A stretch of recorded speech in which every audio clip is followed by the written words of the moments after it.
Eternity was directed by David Frayne and tells the story of a couple named Joan and Larry, who have been married for 67 years. At a family get together, Joan shows off an old picture of her first husband, who died in the Korean War, when suddenly Larry dies right there on the spot. He is transported to the afterlife to meet his AC, running gag for the first little bit of the film, where he must decide within 1 week where to spend his eternity. Soon later, Joan also passes away, and the loving couple are reunited in the between area, when suddenly she is greeted by her first husband and a quirky love triangle ensues. The universe of this picture is definitely the highlight of it. When we first get to see the afterlife is when Larry is on a train. Then we are introduced to what is basically a show floor as seen in a convention of some sorts. Have you ever been to stuff like E3 or anything like that? Then you'll know what I'm talking about. Where people are crowding everywhere, and you see people attempting to sell every type of afterlife that can get people to go. It is a weird and curious world that drew me in. No one that works there communicates with any heavenly people, and there are many jokes about this, in fact, including one about how many levels of bosses there are above everyone's AC, which stands for Afterlife Coordinator. It has a cool concept of an afterlife here. Various hotel rooms people stay at while they decide on what eternity they want. They get these strange commercials on their TV promoting different kinds, and this was a fun joke at the stupid commercials we are all subjected to when we stay at stuff like hotels.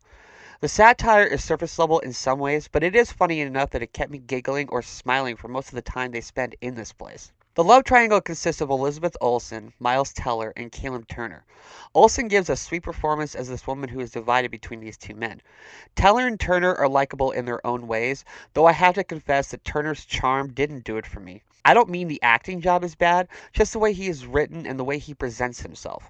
I just don't see the charm in this man that would make her want to choose him. The standouts in this picture, though, are the two afterlife coordinators, played by Divine Joy Randolph and John Early. At first, they think they are doing just their jobs to guide these people to the afterlife, but they are quickly embroiled in this love triangle with oftentimes hilarious results.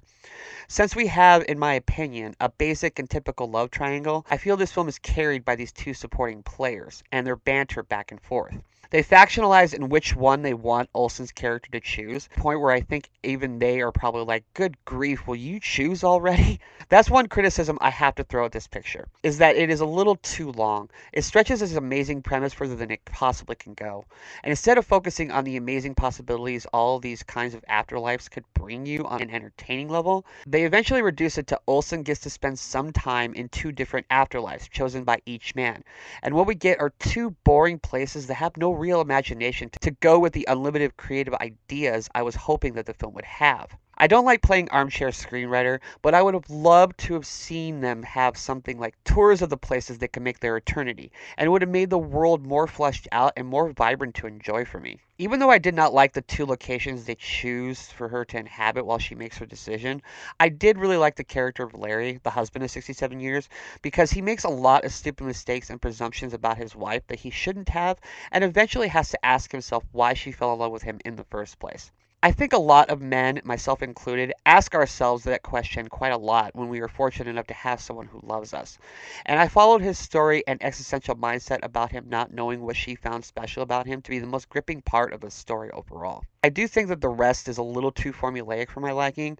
There's a cabin in the woods, a beach visit, ski stuff, and just things that I felt were not very well imagined. There's a sequence on a boat that was probably the best part of the movie on a romantic level for me. Each guy has reveals done about them that help to complicate the situation for Olsen's character even more. But I can't lie, I don't think there's much of a choice here personally. I know that the thesis this story is trying to go for is, do you attempt love and adventure in something you never got the opportunity to live? Or do you choose something that, while comfortable, may not be as special to you as the unknown is? It's a nice theme that the film is trying to convey, and I'm sure most people will figure out what choices are made in the film. But that doesn't take away from the fact that by the time we get to the climax of the story, I was invested enough that I was hoping I would get the outcome I was hoping for. Overall, I think this movie is a good little rom-com. This is maybe too light on the comedy aspect a little bit, but that's okay. There's a great scene at a bar at the end of the film that I really enjoyed, and I love the world that surrounded these characters. I just wish that the first husband would have been written smarter than he is. There's a stupid gag involving nudie mags and one-night stands that I thought was the film becoming desperate to insert humor in places it didn't need to have, but I did enjoy this film overall. Elizabeth Olsen, I think, just makes everything she appears in more more sunny, and the two afterlife coordinators were just plain hilarious to watch in action. So I do recommend this movie with the caveat that it is a tad too long and drags its heels during the second act.